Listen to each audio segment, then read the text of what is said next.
Welcome to the Legal Leaders Podcast with Ali Rock.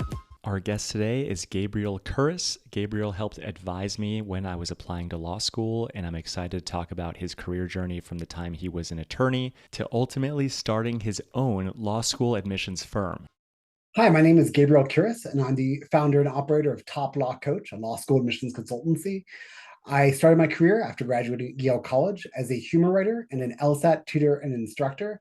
Then I went to Harvard Law School, where I focused on human rights law. I was briefly a corporate lawyer in New York for Orrick before going to Cambodia on a Fulbright in creative writing, where I focused on genocide issues. And then I went to the Philippines on rule of law work for the American Bar Association before going to the Solomon Islands to work on their Truth and Reconciliation Commission. I had an academic career at Princeton University and at Columbia Law School, mostly focused on anti-corruption and other policy issues. I taught at John Jay College, and then I worked at the World Bank before starting Top Law Coach to help law school applicants make their best case. Hey, Gabriel, it's a pleasure to have you on the pod. We're super excited for the interview today. So much for hosting me. It's a great honor. Absolutely. So super excited to learn about you and your career today. I'd love to take it back to the very beginning before you're even a law student and hear more about the 20-year-old Gabriel. Where did you grow up and what were you like before you attended Yale? So I grew up in Princeton. I was a townie. I had no connection to the university until I worked there later in life. My dad was a psychiatrist and my mom was an art teacher. And when I was in high school, I was a really big Model UN nerd, really into Model United Nations and just a lot of clubs and stuff. And just very excited about writing and about the world. And I definitely had some arrogance of youth. Growing up in Princeton, I just really felt like, oh, this is all so easy. Like all I have to do is just put me in charge. I'll fix everything. Like this stuff is so simple. And then it was very great because I went to Yale, which is in New Haven, which is a struggling city. It's doing a little better now, but when I was there in the very early, turn of the century, it was really still in tough times.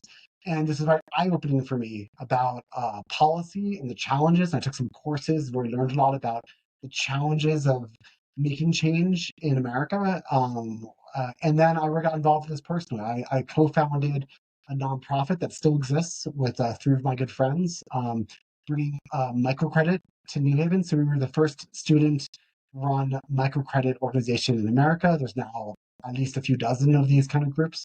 And so, we won a venture capital competition and got funding to kind of support to support local businesses in New Haven. And that's a whole Nice. interesting story in a minute if you want. But that was kind of my entryway to kind of learning about policy and how to help people.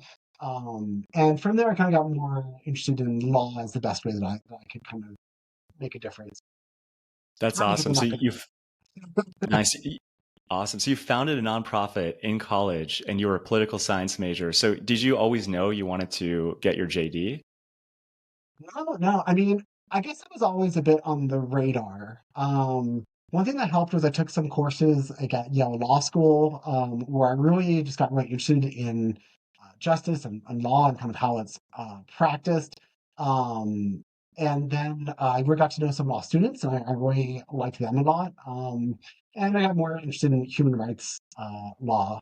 But yeah, I guess part of it was, working for this nonprofit, which is called LMC Enterprise Fund. It's still around. I came to kind of understand that kind of the legal challenges and legal reforms, rule of law work was most interesting to me. Now, also, this is at a time of, let's say, optimism about the spread of democracy around the world. This was still a very kind of post-Cold War. The Iraq War didn't happen until the very end of my college experience.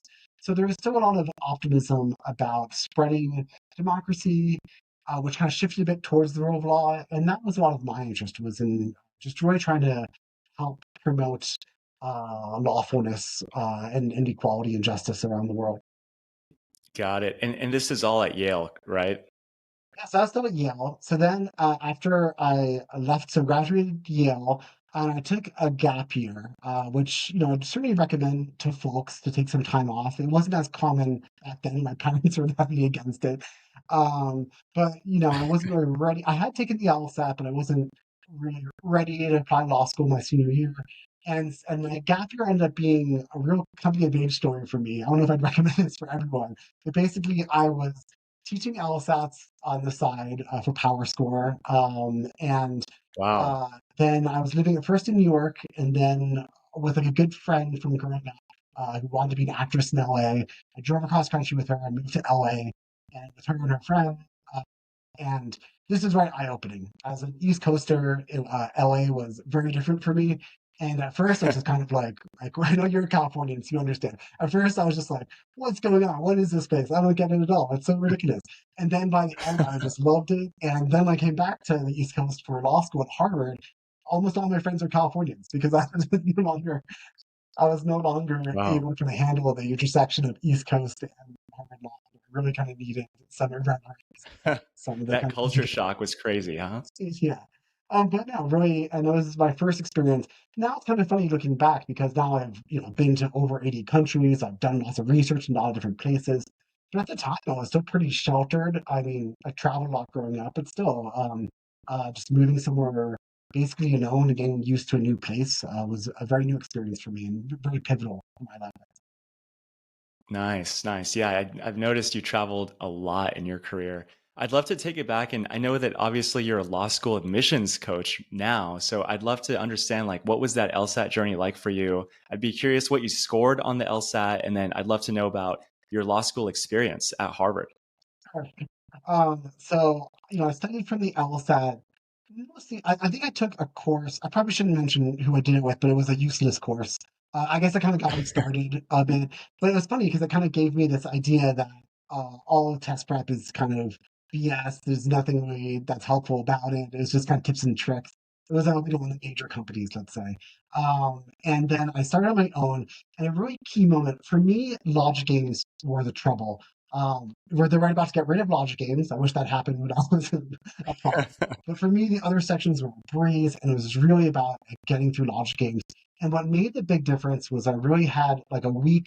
My whole family went away; they all went on a cruise. I just stayed home, um, and I just really drilled in on what was going on, on a granular level, and how I could improve. And that really was what led to the breakthroughs for me. And that's kind of something I try to impart on people. Now, when I took the LSAT, it's kind of a funny story because I just had a string of bad things before the LSAT. Like I was sick. It was like September. There was a fire alarm that like only affected my entryway and got me up at like 4 a.m. the night before. I ended up arriving a bit late, and I didn't think that would be a big deal, but actually it was.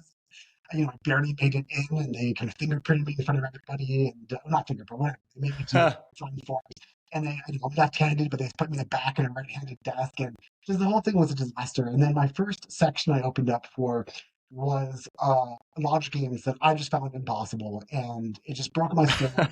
And I was just about to get up and leave and be like, oh, maybe we'll try this again. Back then, they would average your scores, so it's not that great to leave. But Oh, I thought, okay, I'm gonna give it a try. Like, maybe this will be practice for me. And then by the end of the test, I realized that that first section was experimental. And when I got my score back, I got a 179. And it turns out that good thing I didn't get up and leave, and a good thing and that's something again I try to, a lot of this test really is mental when it comes down to can you kind of keep your cool under pressure and what is taking up your attention during this test. I know that you did very well on the LSAT and that you understand that you were somehow able to really focus. But a lot of my clients who get, straight A's really have trouble just really bringing that attention to this test. And I think that's one of the reasons why the law schools like this test, because it is kind of this gauntlet that you have to run. Um, People could criticize it for sure, but there are things revealed in even among very precocious overachieving people and how they can kind of handle this test. totally. It tests you in so many different ways. I mean, it really is a test of mental fortitude and just, willpower. For me, I studied for well over a year, but a 179 is an amazing score. I mean, especially since you came in and you were kind of stumped by those first logic games. Yeah, definitely very surprised. It was higher than most of my practice tests, so that was helpful. And yeah, so I only took it once. And I guess that was also part of why, when I was taking the LSAT, I wasn't totally sure I wanted to go to law school. So I guess that was part of also why I applied. I would say that my grades weren't super high. There wasn't as much grade inflation back then. So certainly it wasn't doing bad. Um, Got it. And was Harvard your first choice? no, to be honest, my first choice was Yale Law. And this is where, okay, it's a little hard to look back and be like, I wish I had a law school admissions coach, because obviously, going to Harvard Law for a lot of people would be considered a dream. But actually, I would say that I was on the waitlist for Yale Law, and actually, I got an email just before starting at Harvard, which I now recognize as Yale Law, basically telling me, you're at the very top of the waitlist, would you come? But at the time, I was like, hey, like, I'm ready in law school. Like, what? Like, I just didn't know the most strategic ways to communicate with Yale Law. And although I made great friends at Harvard Law and I had a good experience, I do think that if I had the right coaching, I do think I would have ended up at my top choice instead. Again, shedding no tears for this, but it is something that Nice, nice. Yeah, I mean, Harvard is obviously a dream school for many. I'd love to know, like, what was your experience like at Harvard Law School, and it'd also be good to like contrast how the law school experience is like now, because you obviously attended in 2004 to 2007. So I'd love to hear about some of the differences between law school nowadays versus back when you went. yeah, law school is changing a lot. Harvard Law is changing even more so. Um, so it's even funnier, if you go back. I mean, so Harvard Law School in like the '70s, if you read the Paper Chase or whatever, it was like this horrible experience. And then even like law school, Harvard Law in like the '90s, '80s, '90s, when there was like a lot of intellectual battles over critical race theory and critical theory, which now kind of become giant cultural battles. Apparently, that was a pretty hostile environment for folks, and they really didn't have a good experience. When I was there, it was kind of in transition. I think it's a lot warmer, kinder place now. When I was there, it was certainly better than it was in the past, but it still was. Um, you know, uh, Supreme Court Justice Elena Kagan was our dean, and she was just pretty new as the dean. And I remember talking to her at like an admitted students weekend or whatever, and she was saying that Harvard Law School is like the New York City of law schools. Like you have to kind of, everything you want is there, but you have to kind of, do it yourself and get everything, just like, you have to be kind of tough and take on everything yourself. And yeah, again, to be honest, I don't know if I was really up for the challenge, in law school. But certainly that's what I would tell anyone kind of going to Harvard Law. But again, I do think there's kind of more support systems in place now. I don't think it's quite as kind of like how New York City has gotten a lot easier for people than it was in the '70s or '80s last year. Now Nice. it's a bit unique in this and that it's just a very big law school, and it's part of just the kind of culture of Harvard University overall. I do think that a lot of other law schools have very warm and supportive communities where people really do get to know each other personally. Um, and not to knock on Harvard Law, I mean, it really did have lots of opportunities for me. It really supported the work I wanted to do. Some of my lifelong friends there. Um, So it was cutthroat, you're saying? it wasn't cutthroat. No, I would not call it cutthroat. Actually, it's funny. Like, it's not very. I mean, students are very competitive with themselves. They tend to be people who have always been just really uh, go-getters. They're not very competitive with each other. I suppose if I wanted like a Supreme Court clerkship or something very, I'm sure there's a lot of to be like on Harvard Law Review is maybe very competitive. But mostly there's kind of a sense that everyone ends up okay. Like it's not, like you're going to be okay. So I don't actually think it was competitive. It was more, uh, I guess I would say like maybe at that time like unsupportive. Like if you want to do something, it was kind of on you to go find professors, kind of persuade them to take you on, like kind of demonstrate your value. Um, or if you want to find work on some student or whatever, you have kind of there's kind of no one looking after you. Now, again, this is a professional experience. This is makes sense, but I do think there's other law schools where people would kind of be more mentoring you and guiding you. And again, maybe at Harvard Law now, something like that. Another funny thing about Alana, this is a bit in the weeds, but I really went there for human rights law work. And at the time, like the International Criminal Court was just being created, and there was really promising ideas about using litigation for human rights, whether that's in the international system or the domestic system. And that was really the focus of the human rights program at the time. It turns out that was kind of a dead end. Like that was very, it turns out that was not really the way to make change in the world. And I don't think anyone will look back and say that the International Criminal Court has really totally changed the world. Although, maybe in the future. One thing I will note, I know I don't want to talk too much about law school, but one thing that was meaningful to me was I joined the student kind of theater group, which was called, there's the law school parody. And basically every law school has something like this, but we kind of put on a big parody musical together. And some of those folks ended up like pretty big in Hollywood.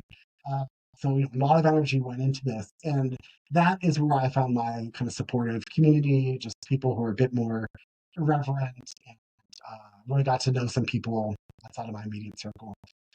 So it shows that, Nice. although it's important in law school to follow your goals and to really kind of think ahead to what you want out of law school, sometimes it's pretty helpful just to have, groups where you can just put off some steam and maybe use different kinds of intelligence. Amazing. What kind of parodying was that? So basically, we would have every year we would put on, and it's still ongoing, although it's changed a bit. But every year we put on, like we make up a musical, kind of about Harvard Law, and we would make fun of people. And this is funny because every law school has something like this, but I think they tend to be pretty gentle. Harvard Law, like again, before my time, this was really mean. Like they would like really go after people really hard and you know, and get it with people in tears. When I was there, it was kind of in the middle. Like we were pretty mean, and now I'm sure it's more gentle. But faculty would participate and students, and again, we would like make fun of individual members of the community in a way that is like probably not. I don't know. In some ways, it's kind of cool that we could do that, but I don't know if that was really we probably could handle it. Yeah. Gotcha. Nice. That's amazing. Well, it sounds like you had a great experience at Harvard. I'd love to go into your work and your research into corruption and fraud. So, love to know what you started doing right after you graduated. So in my last year of law school, my first year at law school I found pretty tough and maybe dispiriting in some ways. But then my first summer, I went to Cambodia on a fellowship. And again, this is a great thing that Harvard could provide such a fellowship. And I worked for the Documentation Center of Cambodia, working on preparing for the Cambodian Genocide Tribunal, the Extraordinary Chambers. And this was really, really mind-opening to live in Cambodia in 2005. Before there was many paved roads, to be honest, or like ATMs, or whatever. Wow. And this really made me feel like I could, really do a lot of the work I wanted to do. I went kind of back to Cambodia, and then I ended up applying for and barely receiving a Fulbright in creative writing. At this point, I had published in the New Yorker when I was a humor writer, and I had some fictional pieces published, and some creative nonfiction. So, I was waitlisted and I got this. It was the first year they're doing Fulbrights in Cambodia. But at this time, I had gotten a first year position at Orrick, which is a kind of a global law firm in their global energy practice group. So I started in New York City, working in energy law, and I did that for about half a year before heading off to Cambodia. Then, when I left, everything was going very well, and the firm was very proud that I was gonna do this Fulbright, and they're excited about it, and they certainly promised me my job when I returned.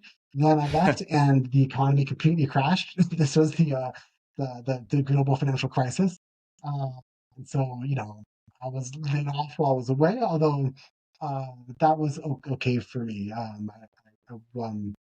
was fine with that, but this was a pretty big change, of course. Yeah, it might have been a blessing in disguise because look at all the amazing work you did in corruption and fraud research, right? Well, As a so result. exactly that. So came back from my Fulbright. I went to DC. I wanted to get involved in politics. It was pretty shortly after the election of Obama.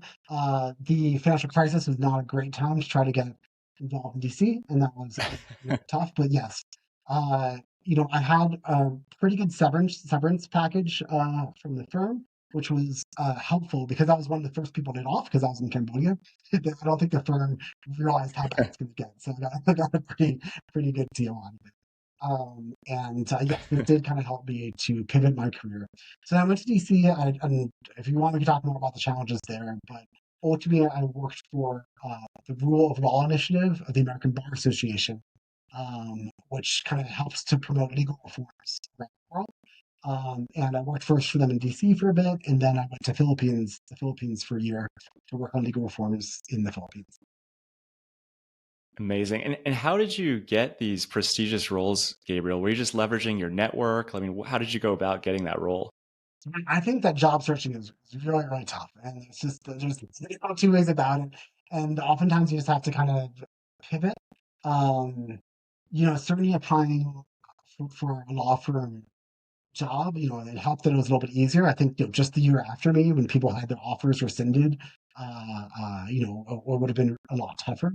Um, and then, yeah, in DC, I have to admit, I mean, this was a pretty big setback, I'd say, in my life. When I went to DC, I thought I had Really? a pretty good setup. I had, enough funding that I didn't really need to get paid, and I thought I was kind of coming into DC with a great resume. And I kind of thought it'd be like West Wing, where I would just kind of walk in. And again, I don't want to sound too arrogant about this. I actually had a really great resume for working in kind of policy and politics. I had like a lot of experience and had, I felt like I had kind of paid my dues. I was kind of coming in as a smart guy with the right credentials coming off of my Fulbright. And no, I just found no matter how much I networked, no matter how many, whatever, hundreds of jobs I applied to, I got no purchase. The best offer I received was to be the driver for Senator Menendez, who was recently indicted for the second time on corruption. And actually, once they realized I didn't have a car, that was withdrawn. So I received zero opportunities, even unpaid, to work in policy or politics. And that's why I kind of had to pivot over to the American Bar Association and working, more on rule of law promotion. But that ended up being, very illuminating. Nice. Yeah, it was a tough time. It was right after the financial crisis, right? Yeah. Uh, and okay, so that kind of a positive lesson from this. At the time, I kind of realized that, kind of going the old school way and just kind of like applying for things and, networking, that, like, I kind of knew that wasn't really working. And I kind of knew that what I had to do was just do the things I wanted to do. And I think the next generation, like your generation, is like a lot better at this. So just if you want to do something, just go out and do it. Just like you want to write, like, just write stuff. Like I think I was still in kind of this old gatekeeper mindset where it's like, okay, I have to kind of follow the right. Um, and at the time, I was a very early blog reader, and like probably what I should have done, and I kind of knew this at the time, was like start a blog, just write, just like get my thoughts and opinions and expertise out there, produce content. But you wake up in the morning and you just want to send out job applications, and it's kind of hard to kind of keep your eye on the ball. So that's kind of a lesson. Again, I really think younger generations are better at this, but I definitely that's not what I have for folks. And in my life too, is it's just, you know, if there's something you want to do, instead of like trying to seek permission to do it or trying to get the right circumstances to do it, you just have to just do it.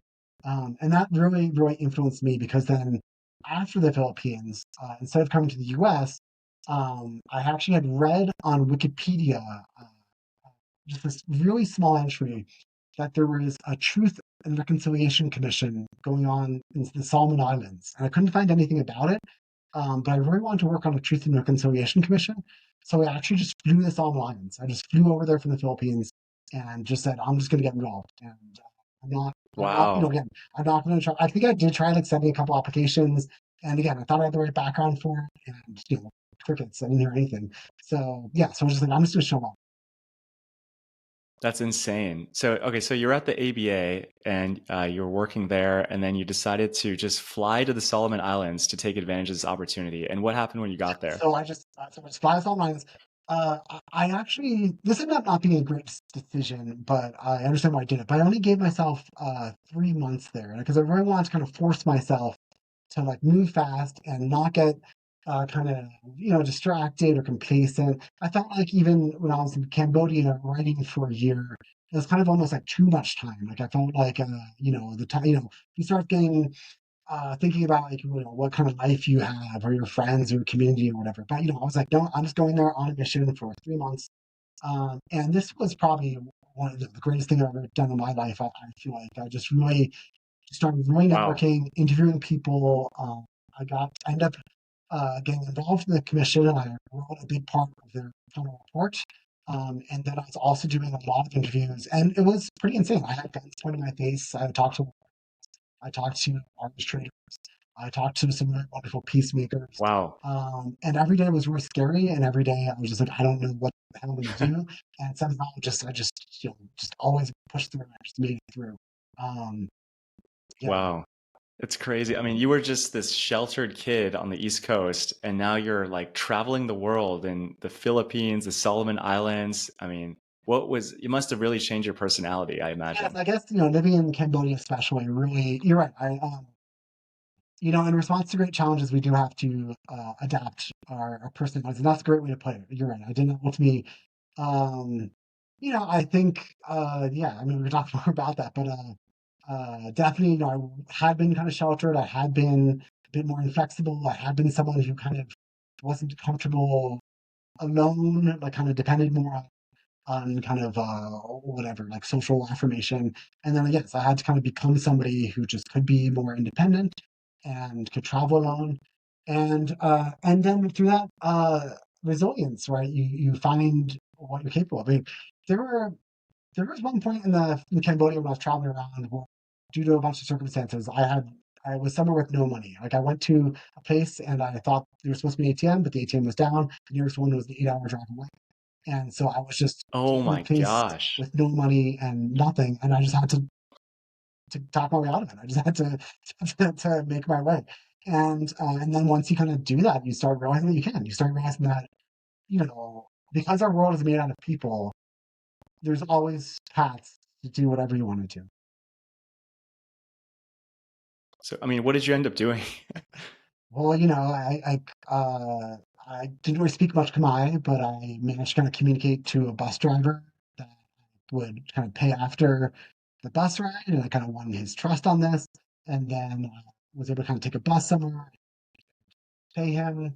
Um, and then yeah, another part of this was I befriended. I think on that bus, I befriended the guy who was the leader of the country is one of his bodyguards, and I ended up then spending a whole week with him and his family, who don't speak any English, and I just kind Wow. of just vibe with them, you know. And so yeah, just testing Nice. myself, putting myself out there, and just realizing that again, there's just so much. You're good with people, right? You know probably better than me that you can. There's just a lot you can do by just really coming to understand people and empathizing with them. Um, and this is what helped me. Yeah. Wow. What Sorry. an No, I was just gonna say, what an amazing Yeah. experience. So then in the Solomon Islands is what helped, right? I kind of land there without knowing anyone, and yeah, just had to kind of make my way and win people over, persuade people of my good intentions, and yeah, I had a phenomenal experience. And then from there, I went back to the States, and I ended up getting a job as a researcher for an institute at Princeton University, the public policy school, actually relying on these skills. Basically, my job was to kind of parachute into a country for a couple weeks and do a ton of interviews and then write a case study about public policy reforms. And, I ended up writing 20 of these case studies. And it was kind of funny because, I'd meet PhD students who would spend years kind of preparing to go to a place to like interview 20 people or something. I had just got this done in a week. And I only had like, 8 Wow. weeks per case study. I just had to, and it was a very demanding job and very, very high expectations. It really leveled up my writing. I just really had to be very thorough and perfect about everything. And yeah, so that was very tough, and that was one of the reasons why I didn't get done the creative writing I wanted to, based on my Solomon Islands experience. Although I did work on the report, but this was, kind of showed that those skills I'd built in, winning over people and networking and getting to the heart of people's stories, I ended up using this Yeah. for writing those case studies. Yeah, I'd love to hear more about that when you say you're parachuting into other countries. I mean, you've been to a lot of Eastern Europe, Mexico, Slovenia, UK, and you interviewed over 300 officials, scholars, activists, just a wide variety of people. So, I mean, you were traveling for a good 5 to 10 years at this part of your career, right? Yeah, I mean, this job was actually just 2.5 years. But yeah, so it's true. About a quarter of my time was spent abroad. My first case study was the hardest. So it was really trial by fire, and it was Nigeria. Nigeria is a very tough place to work, and I was reading about electoral violence. So I went to refugee camps. I interviewed the Wow. governor of Lagos, who's now the president of Nigeria. Um, his predecessor is now president, but I touched them both. And yeah, it was very illuminating and very intense. But yeah, I really love this work and we're talking to people. And yes, oftentimes it was very difficult because it always was on me. I mean, it certainly helped to have the Princeton name behind me versus just being a random person. But I really was having to find ways to talk to whatever a very high level person, or sometimes had people who didn't really want to talk to me. And then yes, I really did a lot of this travel and talk to people. And all these case studies are all fully available online. The group is called Innovations for Successful Societies. I think it's successfulsocieties.princeton.edu. And I wrote a bunch of these case studies, and then I ended up working a lot on anti-corruption and on anti-corruption agencies, which are organizations that try to fight corruption, and they really face extraordinary challenges because it's kind of a paradox, right? If you create an anti-corruption agency and they do a bad job, then they fail. But if they do a good job, then people get mad about it, right? The people in power didn't really want them to do a good job, so then they also fail. And it's actually very fascinating. I was focusing on the agencies that were able to somehow escape this trap. And I talked to some really heroic people and really some of the most amazing people I've met. What do you mean by escape the trap? Well, there are some cases. Indonesia kind of stands out. Maybe it's not so great, but for a long time, the Indonesian Anti-Corruption Agency, uh, Latvian Anti-Corruption Agency is another good example, where this Anti-Corruption Agency, or Croatia, very bravely worked really hard and with high integrity and really took on cases and built a reputation. And this I ended up writing a paper about this, which then was taught at Harvard Law, and it's still like a pretty big paper in this field. But basically about how if an anti-corruption agency is able to win over public trust, then when they kind of take on high-level leaders, you kind of get this national crisis. And this happened in these cases I just mentioned, where basically maybe they kind of pushed it a little too far, and then the president or the parliament tries to shut this agency down, and then hundreds of thousands of people take to the streets to protest on behalf of this anti-corruption agency, which is kind of crazy. I mean, I can't really imagine Americans rallying on behalf of the FBI or something. But yeah, it Yeah. meant a lot in these cases. And in some cases, they were really able to force government leaders to back down, to put presidents or prime ministers in jail. And I just think that's real, real important. Yeah. What spurred your passion into this anti-corruption At first, I was just an assignment. research? I kind of started with electoral violence and city government work. But yeah, it was just kind of I knew nothing about these anti-corruption agencies. I guess it helped that I had my legal background, right? So I was able to really understand the legal aspect of this and maybe communicate better with a lot of the lawyers I was talking to. Um, but yeah, so once I kind of started, I really got taken by this leadership challenge. And I guess I found it very interesting as kind of the strategic side of this, right? It's one thing to kind of see academically, which agencies fail or succeed. But I really love looking through the lens of being a leader of one of these anti-corruption agencies. What do you do? How do you operate in this challenging environment? I found that very fascinating. And that's kind of what I always want to keep in mind. So does absolute power corrupt? Yeah, well, and this is certainly a hard thing for these agencies, right? Once they kind of start, yeah, some of these anti-corruption leaders, once they started getting powerful or popular, sometimes they would make a false move. And of course, if anyone in one of these anti-corruption agencies made a false move, and it's a huge pretext for the government to suddenly declare that the agency's gone off the rails and has to be shut down. And of course, the press could overturn against it, Wow. right, if you had any problems. And yeah, this is very dangerous stuff. So some of these people got put in jail for sure. Um, and then Wow. so from there, then I worked for a new research center at Columbia Law School focused on corruption called the Center for the Advancement of Public Integrity, which no longer exists, sadly. But we were working on internationally, but especially with kind of U.S. folks. And this was pretty fascinating because I hadn't really thought about the U.S. side of this and the people who fight corruption in the United States, and kind of how to help them.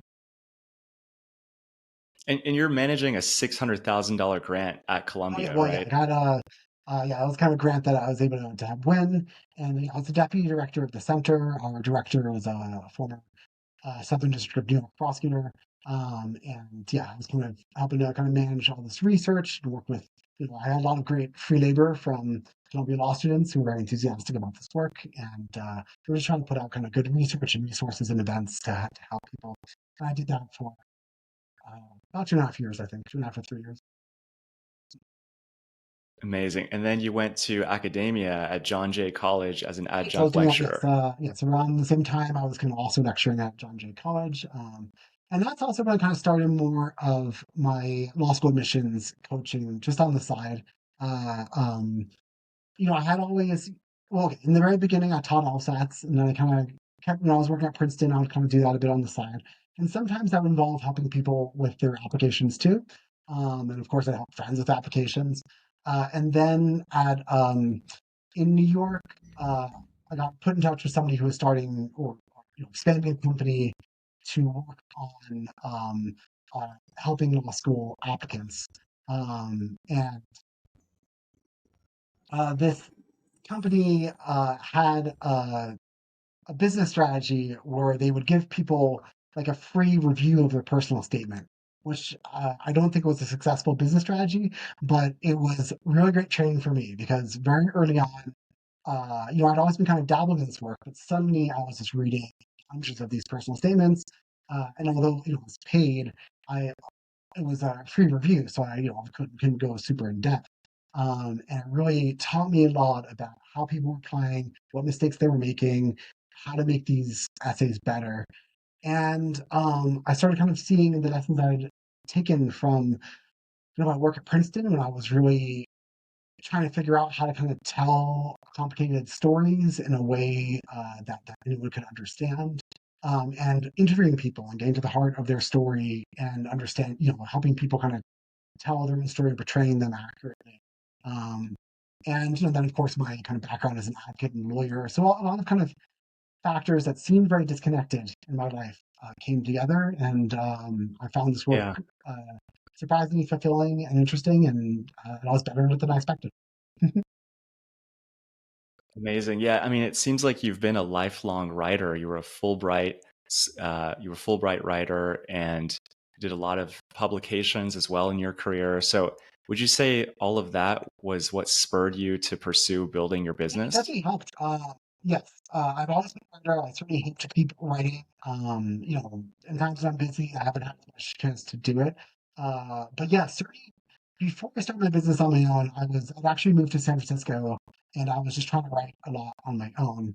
And being in, once again, kind of like being in LA, being in San Francisco, although a lot of my friends were there, I found it pretty challenging to my mindset. And it really kind of overturned my ideas of my sense of self worth, right? Because to folks in San Francisco in the tech community, for example, I found it didn't matter so much, what my experience was or went to school. It was kind of more like, what are you doing? Like what, and in some ways, I think that might have helped inspire me to kind of just start my own business to do this work. And then yes, the writing I was doing Wow. definitely kind of I had spent so long like a lot of writing is about editing, right? Like you have great ideas, but it's really the craft of writing is about rewriting and editing and finding what's wrong with something you've written and how you could kind of shift the language to kind of reveal how to get that tone right. So a lot of that kind of rewriting and editing Yeah. experience, even things I didn't publish. really, I think, helped me kind of develop the critical eye I needed to help people tell their own story. Got it. So you started the Top Law School Coach, which is your college admissions advising business in San Francisco in 2018, I guess 2019. technically I may have started there, and certainly I moved. Yes, I moved back to New York City, and so that's like kind of really where it took off. And I guess this was 2019. Yeah, 2019. Um, yeah, and so it started as kind of a part-time, side hustle, let's say. But very rapidly, I was able to kind of learn more about how to make it work, and yeah, now it's kind of a thriving business. I don't really have the intention of creating like an empire out of it. I'm just kind of happy with it as a personal business, but it's been really interesting to be applicants and just kind of figure out how to get my own work out there and attracting clients and serving people, right? Like how best to serve my clients like any lawyer. Yeah, I mean, I really enjoyed working with you. You helped me immensely, and I'm really grateful to have worked with you. And it's amazing because you've written like probably well over 100 articles now for U.S. News, right? You write this blog called the Lowdown. I'm curious how that whole partnership Yeah, began. the Law Admissions Lowdown. They reached out to me based on some of my other writing, US News did, and I started writing for it, as a way to kind of get my voice and background out there. Um, and yeah, I found that it was really great for me in a lot of ways. I mean, it kind of taught me a bit more about writing for online audiences and kind of thinking more about the different aspects of this, right? I mean, if you had asked me in the beginning, I didn't think I could have realized you could write, 150 articles about this. It wouldn't seem like there was that much to write about. But now, I found enough things to do. And, also just, having a good cadence of having to write every week and, not being overly perfectionistic about it. Because ultimately, stuff just has to get out there and it has to be accurate and well written, but it's not like a creative work that you polish for 10 years. Yeah, it's amazing. I mean, you write about everything from how to transition to law school if you're an accountant, advice about the LSAT, how to interview. I mean, you cover such a broad range of topics. How are you staying up to date on all of the latest law school I trends? sometimes talk to law school admissions deans or officers, or kind of visit law schools as part of my research. Obviously, try to keep up with news and happenings. And it's consumer journalism, so a lot of it does kind of come from direct experience. And of course, the more it's kind of a good virtuous circle that the more applicants I work with, the more I learn about this process, and then the more I learn about the process, the more I can help applicants, and the more efficiently I can. Nice. Awesome. I guess I'd be curious to ask, like, in terms of the value of pursuing a JD, do you think that's changed since the early 2000s, or do you still think it's, one of the top things to do, regardless of if you're incurring hundreds of thousands of dollars of debt? Obviously, it depends on what school you get into, but I'd be curious about how you see the value of a JD in It has 2024. really changed, I'd say. So when I was applying law school in the early 2000s, there was still this sense that like if you're a smart person, then a JD is just a great kind of general purpose degree to get. And I think that really crashed with the financial crisis. Certainty about that. But yes, Really? I'm pretty sure that law school, even though the last couple of years have gotten more competitive, I'm pretty sure that law school applications are still down about 25% from when I was applying. Um, yeah. And so Wow. some law schools have shut down or reduced. Um, now, But medians are higher sorry, than what? ever for school. Medians are higher than ever for Yes, now LSAT and that is true. GPA. Well, yes, certainly there's been more kind of law school preparation and more grade inflation, or maybe you'd say more people working harder on the grades. I don't know, but yes, it is true that medians have risen. Um, and certainly people, I think, are putting a lot more effort into their applications. Like I don't, I'm pretty sure that when I was applying to law school, there weren't really law school admissions consultants, and I don't know if, but it's obviously you could have professors or other mentors helping you. Um, anyway, but what I would say is that there's also just more roles for lawyers, right? So although there's probably less of a focus on just, kind of a typical, stereotypical lawyer, and maybe more uncertainty around, say, like, a partner track position at a firm or something. There's certainly way more JD Advantage roles, and lawyers have had an ever expanding role in business. The tech industry is a great example of this. Certainly, when I was applying to law school, there just weren't that many tech lawyers, right? I mean, there was obviously in-house counsel at, like, Sun Microsystems or Microsoft or wherever.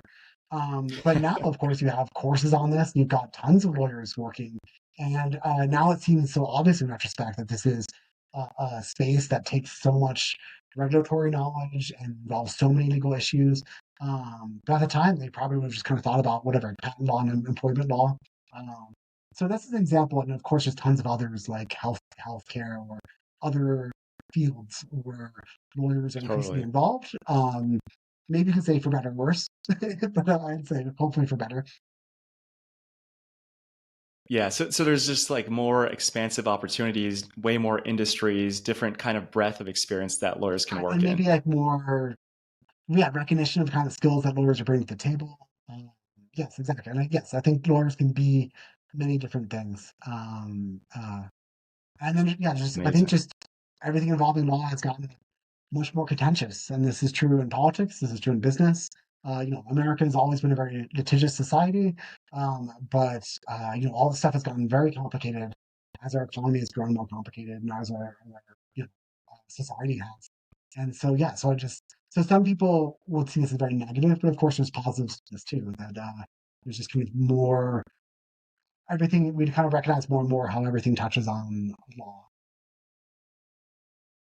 Yeah, awesome, awesome. As we start to wrap, I'm going to ask, firstly, what advice would you give to your younger self as a fresh law school graduate? And then after that, it'd be great if you could talk about your business as the top law school coach, and then we can wrap Sure. after that. So, as I mentioned a bit before, so one piece of advice I would give is to really, if you want to do something, you ultimately just have to go out and do it. Don't wait and ask for permission. Don't like find the right chance. Don't kind of try to find the established path to do it. And when I say go out and do it, often that means do the actual, let's say, like, work this involves, right? Like, let's say you want to be a filmmaker.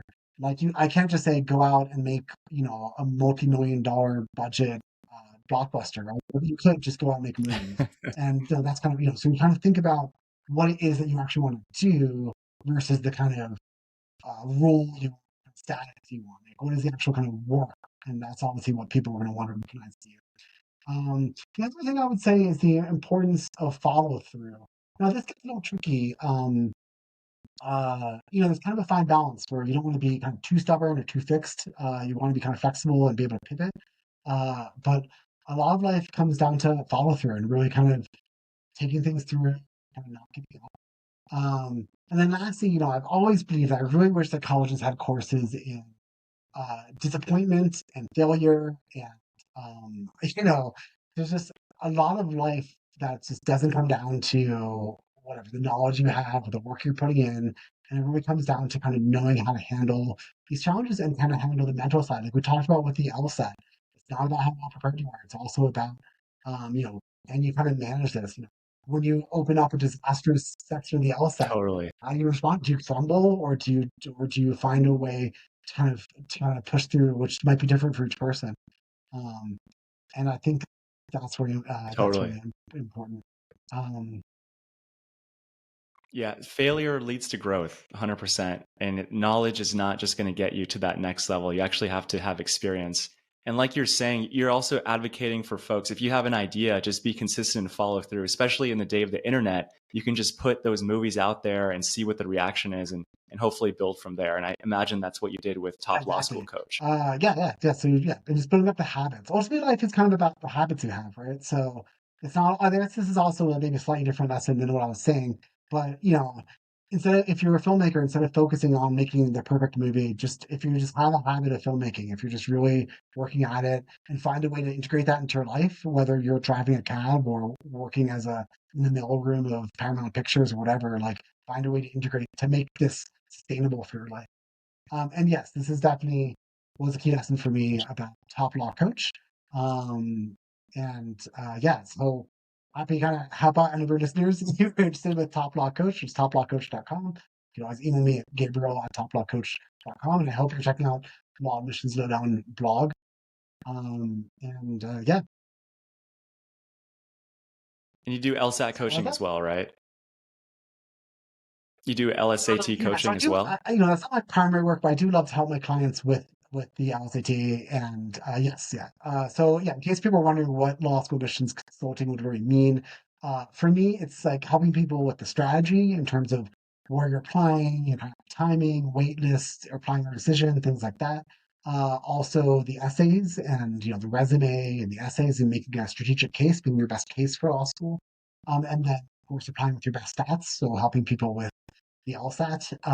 And then after you apply with scholarship negotiations and interviews and things like that.